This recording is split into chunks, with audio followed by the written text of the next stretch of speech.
Good evening मेरे प्यारे student. मैं आर्यन यादव अपने यूट्यूब चैनल में आप लोगों का स्वागत और अभिनंदन करता हूं। जैसा कि हमने अपनी पिछली वीडियो में रिफ्लेक्शन ऑफ लाइट के बारे में चर्चा कर चुका है और मुझे लगता है कि मेरी ये 5 वीडियो हो चुकी है जिसमें मैंने पूरी रिफ्लेक्शन ऑफ लाइट को सुपुर्दे खाक कर दिया, ख़त्म कर दिया है ना बाबू? हाँ ठीक है। अब हम जो बात करेंगे refraction of light.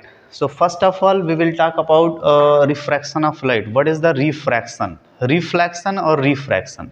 Refraction is that the change in direction of a light when it passes from one medium to another medium is known as the refraction of a light. Means कि light का अपने रास्ते से मुड़ जाना। रास्ते से बोलने से कि लाइट चल रही थी, कोई बीच में आया जिसकी वजह से उसने अपनी डायरेक्शन को चेंज कर दिया। So the change in direction of a light is known as the refraction of a light. हमने एक और डेफिनेशन, बड़ी अच्छी खासी डेफिनेशन लिखी है, the bendation of a light when it passes from one medium to another medium is known as the refraction of a light. Light का अपने रास्ते से मुड़ जाना, बेंड हो जाना is known as the refraction of light. Why bend, क्यों ही बेंड होती है उसके बारे में हम चर्चा करेंगे। चेंजिंग इसलिए होती है क्योंकि हम कहते हैं हम ही हैं। हमको अगर बाहर दौड़ाओगे तो हम बड़े आराम से दौड़ते हैं, लेकिन अगर हमको आप पानी में दौड़ाओगे तो हमारी स्पीड ऑटोमेटिक चेंज हो जाती है। इससे एक बात प्रूफ होती है कि हम ही हैं, हमारे में चेंजिंग नहीं आई लेकिन हमारी स्पीड में चेंजिंग आई। क्यों ही चेंजिंग आई? मतलब मीडियम के बदल जाने से, मीडियम बदल जाने से रास्ते बदल जाते हैं। ठीक है, तो इसलिए मैंने लिखा है कि the bendation of a light when it passes from one medium to another medium is known as the refraction of a light. अभी इसी का एक बड़ा भाई है डाइफ्रैक्शन। डाइफ्रैक्शन हम लोग पढ़ेंगे, वो क्लास 12th में पढ़ेंगे हम diffraction. What is the diffraction? बोला है किसी लाइट का किसी कॉर्नर पॉइंट से मुड़ जाना डाइफ्रैक्शन कहलाता है। लेकिन डाइफ्रैक्शन में मीडियम एक ही होएगी, रिफ्रैक्शन में मीडियम दो। कभी कभी क्वेश्चन पूछा जाता है कि what is the difference between the refraction and diffraction. So diffraction takes place only one medium and refraction takes place in two medium. ठीक है, तो किसी कोने, कॉर्नर होती है ना, किसी कॉर्नर पॉइंट से लाइट का मुड़ जाना डाइफ्रैक्शन कहलाता है। लेकिन जब लाइट चलती हो, उसको दो मीडियम मिलते हो, तो दो मीडियम के आ जाने से लाइट को अपने रास्ते में जो चेंजिंग करनी पड़ती है, so that is name refraction. ठीक है, अच्छा, तो रिफ्रैक्शन होती ही क्यों है? बोला है कि मीडियम के बदल जाने से होती है। तो व्हाट इज द मीडियम? बोला है मीडियम दो तरीके के। कौन कौन से? यहाँ हमने नोट में बाकायदे लिखा है कि there are two types of a medium. First, किसी को भी फर्स्ट कर सकते हैं, इसमें कोई दिक्कत नहीं है। मैंने जैसे लिखा डेंसर मीडियम, तो डेफिनेशन बहुत बड़ी है, मैंने इसको काट छाट के वो छोटा सा बनाया है कि what is the denser medium and second will be the rarer medium. Denser medium is what? बोला कि जैसा डेंसिटी से बना डेंसर, हम कहते हैं एक होती है कि बहुत ज़्यादा डेंस, उसको हम हिंदी में बोलते हैं घना। रेयरल जिसको हम बोलते हैं बिरला, दूर दूर, जिसमें मॉलिक्यूल पास होते हैं, so that's medium is known as the denser medium. और जिसमें मॉलिक्यूल थोड़े दूर दूर होते हैं, that's medium is known as the rarer medium. ठीक है, so which types of a medium is denser? बोला जिनमें लाइट जाती हो और जिसमें जाने पर उसको तकलीफ होती है, जिसमें उसको ट्रेवल करने में उसको महसूस होता है कि मेरे पैरों में रुकावट हो रही है, so that will be the denser medium. ठीक है, सो मैंने इसमें लिखा है in which the speed of a light is less, जिसमें लाइट की स्पीड लेस हो जाए, so that's medium is known as the denser medium. और जिसमें लाइट अपनी औकात में चले, so that's name is the rarer medium. In which the speed of a light is more, that's medium is known as the rarer medium. तो एक चीज़ तो समझ में आती है कि लाइट जब अपने एक ओरिजिनल फॉर्म में चलती है, तो जैसे ही उसको कहीं दूसरे मीडियम में इंटर करनी होती है, अपने रास्ते को चेंज कर देती है। हमने इसको डायग्राम में समझाने की कोशिश करी है। जैसे हमने इधर लिया एयर, दुनिया में कुछ नहीं है, एयर है, पहले एयर से ही लाइट को गुजरना पड़ेगा, ये एकदम सत्य है। लाइट ऐसी आई, ये लाइट कौन सी है, बोला इंसिडेंट रे है। ये जैसे ही यहाँ आती है इसको एक ग्लास स्लैब मिलता है, ग्लास स्लैब पे जैसे ही पड़ती है, हमने इसको बहुत पहले चर्चा किया था कि जहाँ पे इंसिडेंट होती है, so that's point is known as the incident point. जैसे ही ये इंसिडेंट होती है, चूंकि ये जो मीडियम है, एक और वर्ड आता है optically denser. What is the meaning of the optically denser? Optically denser मतलब प्रकाशीय रूप से डेंसर, और इसी का नाम होता है ऑप्टिकली रेयरर, यानी प्रकाशीय रूप से रेयरर। प्रकाशीय मतलब कि लाइट जब इंटर मारेगी तो वो इंटर मारी जाएगी, निकल जाएगी, है ना। तो बोल रहा है कि ये ऑप्टिकली डेंसर मीडियम है, इंसिडेंट रे जैसे ही आएगी यहाँ नॉर्मल अपने आप जनरेट हो जाएगा। एक्चुअल में जाने का रास्ता ये था, एक्चुअल में अगर इसको देखा जाए तो इसका रास्ता ये था, जाना चाहिए था सीधे, लेकिन मीडियम बदल जाने से रास्ते भी बदल जाते हैं। ये यहाँ आई, फिर इतनी मीडियम में पूरी इतनी दूर तक ऐसे ही आई, फिर वापस ही निकलना चाहती है। जैसे ही वापस निकली, फिर से इसको जाना कैसे चाहिए था, बोला ये तो ऐसे सीधे आ रही है, जाना तो ऐसे चाहिए था, लेकिन नहीं, मीडियम बदल जाने से रास्ते भी बदल जाते हैं। ठीक है, तो ये हम अभी इसको आगे में एक लॉ बताएंगे कि जब ये रेयर टू डेंसर जाती है तब क्या होती है, और जब ये डेंसर टू रेयर जाती है तब क्या होती है। उससे पहले मैं एक बार फिर से चर्चा करूं कि that's ray is known as the incident ray. ये पूरी ग्लास स्लैब के अंदर से रिफ्रैक्ट हो रही है, so that's ray is known as the refracted ray. फिर से वापस निकल जा रही है, so that's ray is known as the emergent ray. What is which ray? Emergent रे, जो बाहर निकल गई। यहाँ एंगल बनेगा, यहाँ जो एंगल बनेगा वो एंगल आई बनेगा इंसिडेंट के पास में। यहाँ जो एंगल बनेगा, so that's angle is known as the refracted angle. इसको लॉज ऑफ रिफ्रैक्शन में हम दोबारा फिर से करेंगे, लेकिन अभी चूंकि इसकी स्टार्टिंग है तो इसके बारे में मुझे जानना ज़रूरी होगा कि कौन क्या है। ठीक है, अच्छा नेक्स्ट बोला कि जब ये बाहर निकल जाती है तो हमने इसका नाम दिया emergent ray. So that's angle which is form there is known as the emergent ray and is denoted by E। ठीक है, तो E is the emergent, I is the incident and R is the refracted। सही है, बात समझ में आ रही है? Very good. अब एक होता है कि कभी कभी क्वेश्चन पूछता है कि भाई ये रिफ्रैक्शन होती ही क्यों है।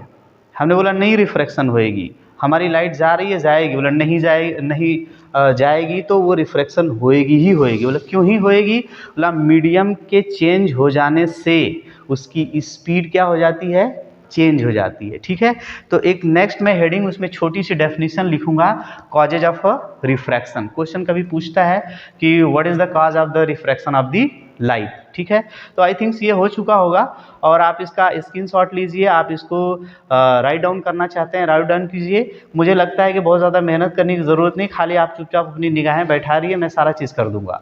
सो next we will talk about the causes of refraction.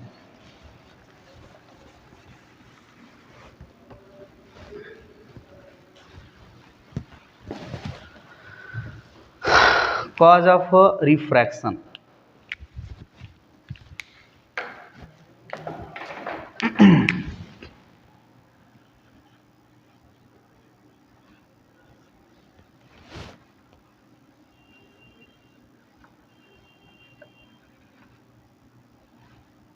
Cause of refraction, refraction के कॉज क्या होंगे? बोला रिफ्रैक्शन के कॉज ये हैं कि जब हमारी लाइट चल रही थी तो जब उसको एक मीडियम मिलता था बड़े आराम से चलती थी, लेकिन जैसे उसको दो मीडियम मिला वो अपने आप को डिस्टर्ब कर ली, है ना। तो मीडियम बदल जाने से रास्ते बदल जाते हैं, दैट मीन्स उसकी स्पीड बदल जाती है। मैंने फिर से अपना एग्जांपल देता हूँ, हम ही हैं, हमको एयर में दौड़ाओ हम बड़े आराम से दौड़ते हैं, लेकिन जब आप हमको पानी में दौड़ाते हो तो हमारी स्पीड बदल जाती है। क्यों ही ऐसा होता है? मतलब पानी के पार्टिकल हमारे पैर को पकड़ पकड़ के खींचते हैं। बोले आप जिस स्पीड से चल रहे थे अब आपको उस स्पीड से मैं चलने नहीं दूंगी। बोला क्यों ही नहीं चलने दोगी? क्योंकि हमारे पार्टिकल से तुम्हारा पैर क्या कर जाता है, लिपट जाता है। ठीक है ना, सो दैट इज दी। अब मैं इसका एक छोटा सा डेफिनेशन लिखूंगा। डेफिनेशन क्या है? The refraction of a light is due to the refraction of a light is due to change in the speed। आप लोग भी लिखते रहिए, the refraction the refraction of light is due to change in speed of light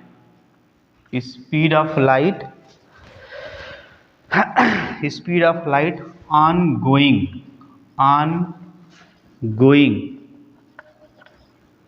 one medium to another। ठीक है, समझ रहे हैं? समझ में आ रही है सबको? ठीक है, तो जैसे ना मैं एग्जाम्पल के तौर पे बात करूं, फॉर एग्जाम्पल जैसे speed of a light in air is what? Speed of a light is in air is what? 3 × 10⁸ metre per second. ठीक है, बोला कि speed of a light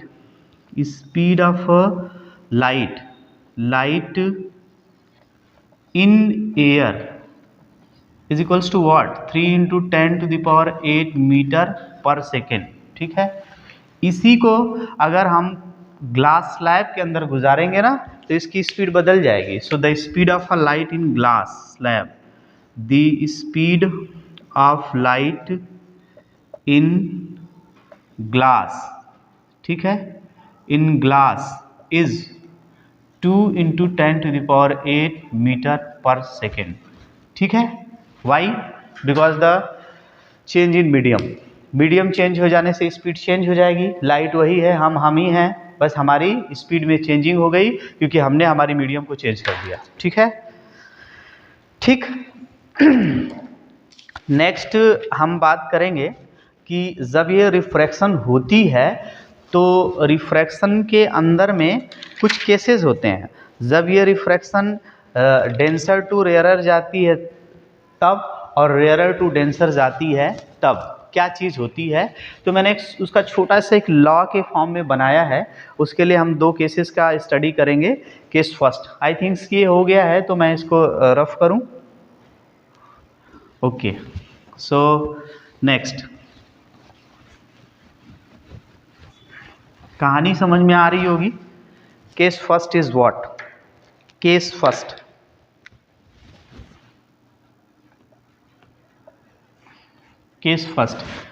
first में देखिएगा, मैं लिखूंगा कि केस फर्स्ट में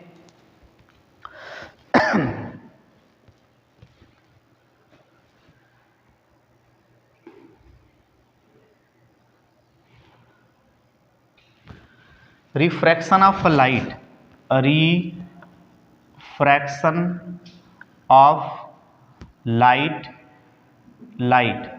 refraction of light when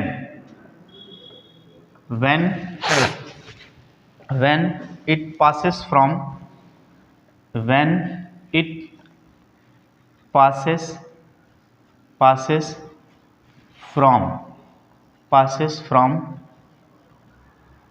rarer, क्या बोल रहा हूं? rarer to denser। ठीक है ना, rarer to denser। ठीक है, केस फर्स्ट है ना, refraction of light when it passes from rarer to denser.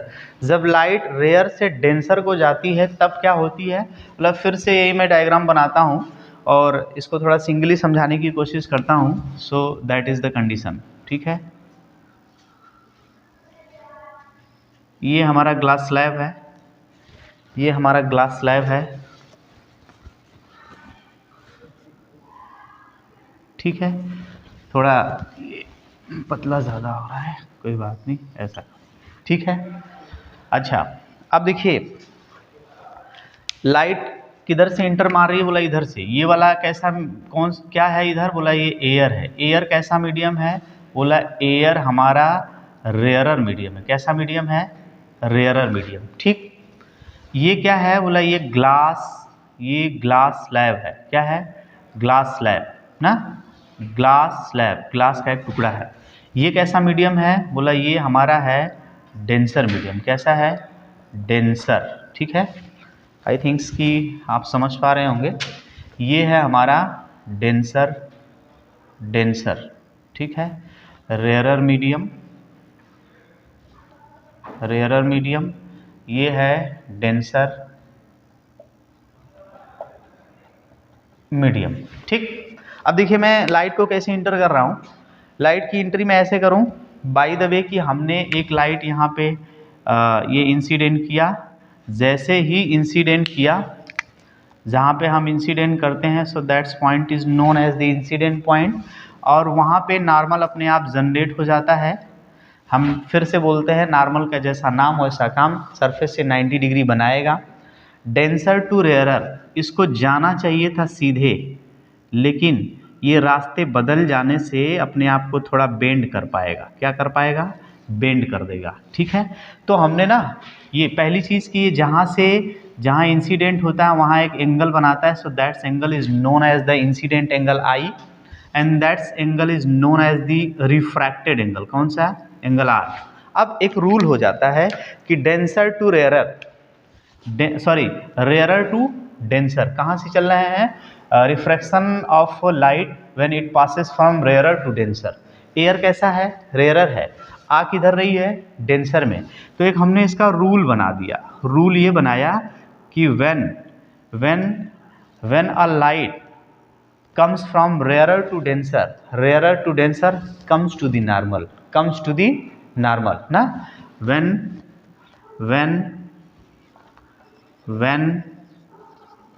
the light goes rarer, ये कलर थोड़ा कम दिखता होगा लेकिन फिर भी, रेयरर टू डेंसर,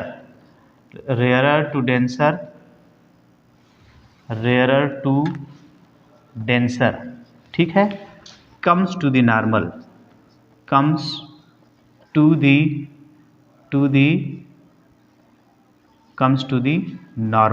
ठीक है, नॉर्मल, ठीक है। बोला जब लाइट कहाँ से कहाँ आती है? बोला रेयर से डेंसर में आती है तो comes to the normal. Hindi में बोलते हैं कि जब कोई लाइट विरल माध्यम से सघन माध्यम में आती है तो नॉर्मल की तरफ में झुक जाती है। क्या हो जाती है? नॉर्मल की तरफ में झुक जाती है। तो झुका ना, when light goes from rare to denser comes to the normal की तरफ में आ जाती है। सेकेंड केस क्या होगा? इसका आप लोग स्क्रीनशॉट लीजिए और इसको अच्छे से लिखना है तो लिख लीजिए।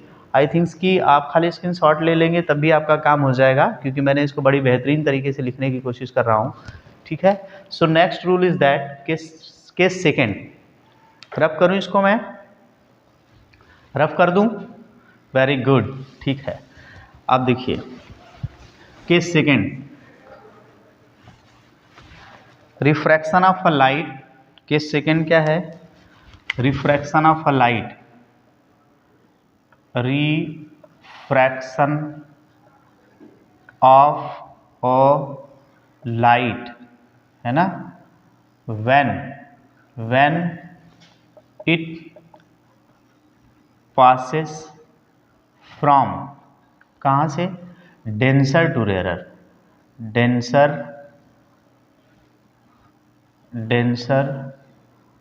टू रेयरर, ठीक। अब डेंसर टू रेयरर जाएगी तब, और ये रूल खाली क्लास 10th के लिए ही नहीं है। ये रूल आप फिजिक्स का लाइट चैप्टर जब तक पढ़ते रहेंगे तब तक ये रूल आपको काम आता रहेगा। ये नहीं कि 10th में रिफ्रैक्शन ऑफ लाइट ऐसे होती है तो 12th में कुछ ही दूसरे तरीके से होगी, ऐसा कुछ नहीं है। रूल तो रूल ही होती है, वो सबके लिए लागू है। इसलिए बेसिक तरीके से बता रहा हूँ, इसको बहुत जानदार तरीके से देखिए, और ये बदलने वाली है नहीं, ठीक है। सो नेक्स्ट, ये ग्लास स्लैब है। इस ग्लास स्लैब से अब हम क्या करेंगे? बोला इस लाइट को हम ग्लास स्लैब से ही इंसिडेंट करा देंगे, ग्लास स्लैब के अंदर से ही इंसिडेंट करा देंगे। बाय द वे कि ये हमारी लाइट है जो इंसिडेंट हो रही है, जहाँ इंसिडेंट होएगी, so that's point is known as the incident point, यहाँ नॉर्मल अपने आप जनरेट हो जाएगा, ये कहने की ज़रूरत नहीं है, ये नॉर्मल जनरेट हो जाएगा, ठीक है। अच्छा, ये मीडियम कैसा है? बोला ये मीडियम है हमारा डेंसर। कैसा है? बोला ये हमारा मीडियम है डेंसर। ठीक है, ये डेंसर मीडियम है। लाइट किधर जा रही है? बोला ये रेयरर मीडियम में जा रही है। ठीक है, ये हमारी जा रही है किसमें? रेयरर मीडियम में, है ना। ये डेंसर मीडियम है, ये रेयरर है। अब देखिए इसको सही पूछिए तो इसको जाना चाहिए एकदम सीधा, ऐसे जाना चाहिए, लेकिन सीधा नहीं जाएगी, थोड़ी ये दूर होके निकल जाएगी, ये ऐसी दूर होके निकल जाएगी। मेरे को थोड़ा सा ऐसा, इसको आना चाहिए ऐसी सीधा, सीधा नहीं आएगी। बोला क्यों ही नहीं आएगी? क्योंकि ये मीडियम चेंज हो जाने से अपने रास्ते को भी चेंज कर देगी। मीडियम चेंज हो जाने से अपने रास्ते को भी ये क्या कर देगी? चेंज कर देगी। ठीक है, समझ में आया? तो denser to rarer, denser to rarer away from the normal. ठीक है, अब ये मीडियम कौन सा है? बोला ये हमारा है रेयरर मीडियम। ठीक है, ये हमारी रेयरर मीडियम है, रेयरर मीडियम। ये हमारा कौन सा है? Denser medium. ठीक है, तो अब एक हम यहाँ एक रूल बना देंगे। क्या रूल? ये रूल इसके लिए क्या बन जाएगा? मतलब रूल ये है कि denser to rarer away from the normal ना। डेंसर, इसको शॉर्ट फॉर्म में लिख दे रहा हूं मैं, डेंसर टू रेयरर। ठीक है, away what is the meaning of the away? Away from the normal. ठीक है, नॉर्मल। ठीक है, नॉर्मल से क्या हो जाएगी? बोला नॉर्मल से दूर हो जाएगी। ठीक है, ठीक है, समझ में आ रही है? ये चीज़ याद रखिएगा। अवे मतलब क्या होती है? अवे मतलब हो जाता है दूर। अवे मतलब क्या हो जाती है? दूर हो जाती है ना। तो सही है ना। तो जब लाइट डेंसर टू रेयरर जाएगी तो नॉर्मल से दूर चली जाएगी, और जब लाइट रेयरर से डेंसर में आएगी तो नॉर्मल की तरफ में झुक जाएगी। ठीक है, यही दो रूल आपको याद रखनी है। ठीक है, सो अब हम लोग इसके कुछ और भी केसेस हैं, उस केसेस का हम लोग स्टडी करेंगे। हालांकि एनसीईआरटी में मुझे नहीं लगता है कि इतनी सारी चीज़ें हैं। अकॉर्डिंग टू एनसीईआरटी अगर मैं चलूँ तो बहुत ही कम चीज़ें दिखती हैं मुझे। एक छोटी सी चीज़ है lateral displacement. What is the lateral displacement? मैं इसको ऐसे ही थोड़ा सा एक्सप्लेन कर दूंगा कि what is the lateral displacement. उसके बाद हम लोग बात करेंगे लॉज ऑफ रिफ्रैक्शन। ठीक है, लॉज ऑफ रिफ्रैक्शन। ठीक है, क्योंकि अगर बहुत ज़्यादा बात करेंगे तो फिर इसको ख़त्म कर पाना थोड़ा मुश्किल हो जाएगा। इस रिफ्रैक्शन के बहुत सारे यूजेस हमको दिखते हैं। रिफ्रैक्शन की वजह से हमारे नेचर के अंदर में बहुत सारे फेनोमेनन होते हैं, उन फेनोमेनन को हम थोड़ा सा चर्चा कर देंगे। ठीक है, अब एक छोटी सी और बात करते हैं कि अगर एक ग्लास स्लैब से लाइट निकलती है, अपनी रास्ते से थोड़ी बेंड हो जाती है, तो ओरिजिनली कितनी बेंड होती है? That's displacement and that's bendation is known as the lateral displacement. ठीक है, तो उस लैटरल डिस्प्लेसमेंट के बारे में हम थोड़ा सा चर्चा करेंगे, और ऐसे ही हम उसका एक डायग्राम बनाएंगे, डायग्राम से ही सारी चीज़ें समझा देंगे। ठीक है, सो आई थिंक्स ये हो गया होगा। मैं इसको रिमूव करूं? ओके।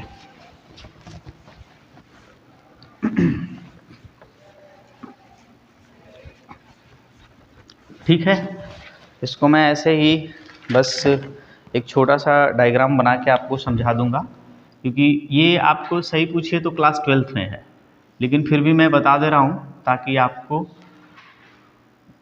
कहीं मिल जाए तो दिक्कत ना हो। ठीक, ये ग्लास स्लैब है, ये ग्लास स्लैब है, ग्लास स्लैब। अब इसमें हम लोग लाइट को इंसिडेंट करेंगे। ठीक है, जहाँ पे हम लोग लाइट इंसिडेंट करेंगे that's point is known as the incident point. यहीं एक नॉर्मल जनरेट हो जाएगा, कहने की ज़रूरत नहीं है। यहाँ एंगल आई बन जाएगा। इसको जाना कैसे चाहिए था, बोला इसको जाना चाहिए था सीधे, लेकिन कम्स टू द नॉर्मल, है ना, ये थोड़ी झुक जाएगी, ऐसी झुक के ऐसी आएगी, ठीक है।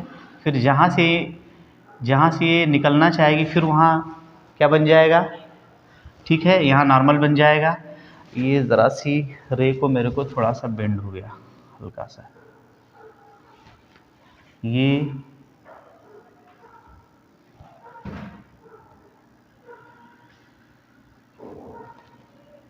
ठीक ठीक है।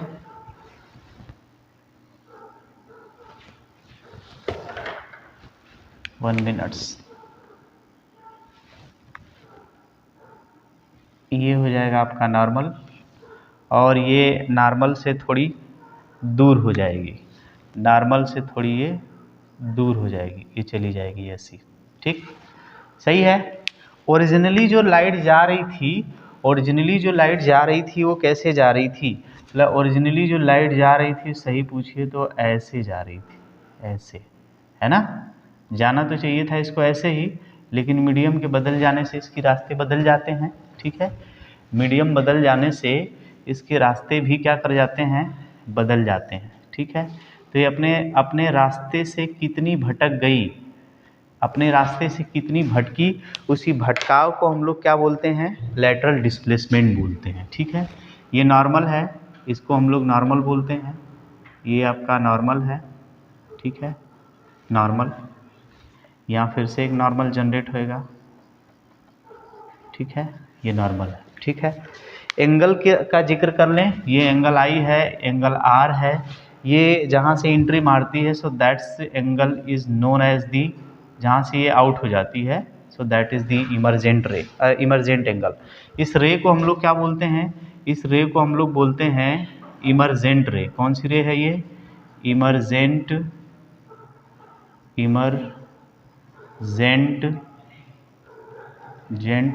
रे, ठीक है। ये वाली रे कौन सी है, बोला ये रे है इंसिडेंट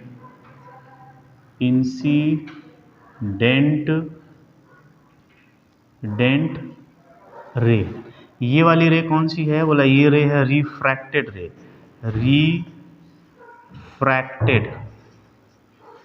रिफ्रैक्टेड रे, ठीक है। अपने रास्ते से कितनी ओरिजिनली डिस्प्लेस हो गई, बोला ये इतना जो दिख रहा है ना, यही इतनी डिस्प्लेस हुई है, ठीक है।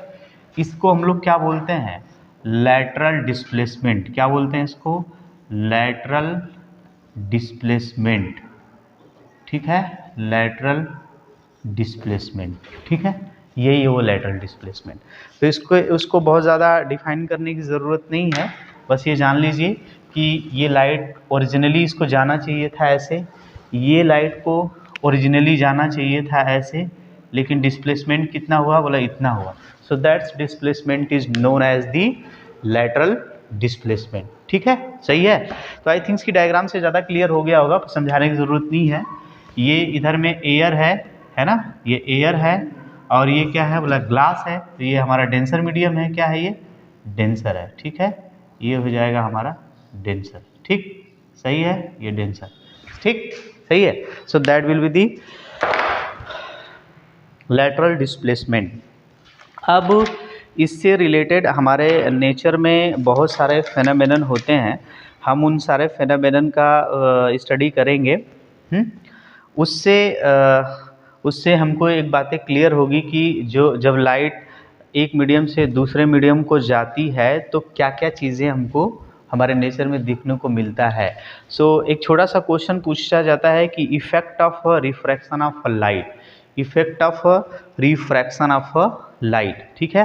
वो मैं इसको हेडिंग में ऐसे आपको बता दूंगा, बहुत ज़्यादा उसका डायग्राम वगैरह बनाने की ज़रूरत नहीं है, ठीक है। नेक्स्ट आई थिंक इसको रफ कर दूं। Effect of refraction of light, ठीक है। नेक्स्ट हेडिंग है effect of refraction of light, ठीक, इफेक्ट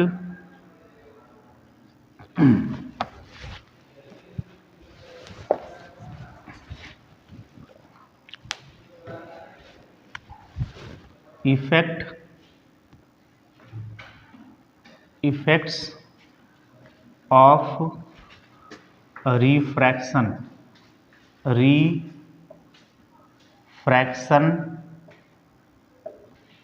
ऑफ लाइट। ठीक है, ठीक है। रिफ्रैक्शन के इफेक्ट क्या क्या दिखते हैं? बोला रिफ्रैक्शन के इफेक्ट बहुत सारे दिखते हैं। तो फर्स्ट ये है कि जैसे हम कोई कॉइन लेते हैं और उस कॉइन को हम ग्लास के अंदर में, जैसे वाटर, ये ग्लास है, इस ग्लास के अंदर में हमने वाटर ऐसा फिल कर दिया। ठीक है, जैसे हम वाटर फिल कर देते हैं और इसके अंदर में यहाँ हम कॉइन डाल देते हैं। ठीक है, जैसे ही कॉइन डाल देते हैं, ये कॉइन हमको अपनी ओरिजिनल स्टेट से थोड़ा ऊपर दिखता है। बोला ये कैसे पॉसिबल है? बोला ये रिफ्रैक्शन ऑफ लाइट की वजह से पॉसिबल है। मैं इसकी पूरी रे डायग्राम बनाना नहीं चाहूँगा क्योंकि बहुत ज़्यादा लंबा हो जाएगा, इसलिए बस इतना ही जानिए कि जो भी चीज़ें हम, चाहे वो ग्लास हो, चाहे वो टैंक हो, जब हम उसमें पानी भर देते हैं, कोई चीज़ें उसमें डाल देते हैं, तो अपनी ओरिजिनल स्टेट से थोड़ी उठ के दिखती है। जैसे ये ऑब्जेक्ट है तो इमेज आपको यहाँ दिखे। बोला क्यों ही दिखेगा? बोला रिफ्रैक्शन ऑफ लाइट की वजह से दिखेगा। किसकी वजह से दिखेगा? बोला रिफ्रैक्शन ऑफ लाइट की वजह से दिखेगा। मैं जरी सी इसकी एक छोटी सी रे डायग्राम बना ही देता हूँ ताकि आपको थोड़ा क्लियर हो जाए ये कैसे होता है। ठीक है, तो ये है इसका रे डायग्राम। इस रे डायग्राम से थोड़ा आपको कंफर्म हो जाएगा कि ये चीज़ें यहाँ से उठ के यहाँ क्यों दिखती हैं। बाय द वे कि देखिए, आपको इमेज बनाने के लिए कम से कम 2 रे चाहिए ही चाहिए होगा। एक रे इस ऑब्जेक्ट से निकल के यहाँ पहुँची, दूसरी रे यहाँ पहुँची। जैसे ही पहुँचती है, मीडियम बदल जाने से इसके रास्ते बदल जाएंगे। इसको जाना चाहिए सीधे, लेकिन नहीं जाएगी। ये लाइट ऐसे झुक जाएगी, ये लाइट यहाँ झुक जाएगी और ये दोनों मिलेंगी नहीं। ये यहाँ आपका आइज़ है, आप यहाँ इसको देखने की कोशिश करेंगे। बाय द वे कि मैं थोड़ा आई को ढंग से बना पाऊँ, ये है आई। ठीक है, आप इसको देखेंगे। जब आप इसको देखेंगे तो जो ये चीज़ यहाँ दिख रही है, यहाँ नहीं दिखे। बोला क्यों ही नहीं दिखी? क्योंकि जब तक ये दोनों रे एक दूसरे को कैंसिल आउट नहीं करेंगे, इसका इमेज बनेगा ही नहीं। अब मैं इसको ज़रा बैक में प्रोड्यूस करूँगा। कैसे बैक में प्रोड्यूस करूँगा? देखिएगा ज़रा। ये इमेज, ये इसकी रे यहाँ पहुँचेगी, ये वाली रे यहाँ पहुँचेगी। जैसे ही पहुँचेगी, ये दोनों एक दूसरे को कैंसिल आउट कर देंगे। ये जो ऑब्जेक्ट यहाँ दिखता था, अब ये ऑब्जेक्ट आपको यहाँ दिखेगा। तो इमेज इसकी कहाँ बन जाएगी? बोला इमेज इसकी यहाँ बनेगी। बोला क्यों ही बनेगी? ये सब रिफ्रैक्शन की वजह से हो रहा है। क्यों ही रिफ्रैक्शन? क्योंकि मीडियम बदल जाने से लाइट के स्पीड बदल गई, बोलने से इसके रास्ते बदल गए। इसका इमेज उधर बनेगा ही नहीं। हम इसको बैक में प्रोड्यूस करेंगे। जो ऑब्जेक्ट हमको यहाँ दिखता है, वो ऑब्जेक्ट हमको यहाँ दिखेगा। हम हाथ बढ़ाएंगे उसको पाने के लिए, वो मिलेगा ही नहीं। हमको उसका इमेज दिखता है, वो ऑब्जेक्ट दिखती ही नहीं है। So that is the effect of refraction of light. और बहुत सारे इसके एप्लीकेशन हैं। मैं इसी एक ही एप्लीकेशन का बात करूंगा, बाकी चीज़ों को आप ऐसे ही समझ लीजिएगा क्योंकि सिलेबस बहुत बड़ा है। तो आगे हम बात करेंगे लॉज ऑफ रिफ्रैक्शन, और फिर से हम नेक्स्ट वीडियो में डिस्कस करेंगे। और आज यही हम क्लोज करते हैं। ज़्यादा से ज़्यादा आप लोग शेयर करिए, लाइक करिए, कमेंट करिए, बताइए मेरी गलतियाँ क्या हैं। इस चीज़ों को मैं सुधारने की कोशिश करूँगा और जितना हो सके लोगों तक आप इसको शेयर करिए। थैंक यू, धन्यवाद।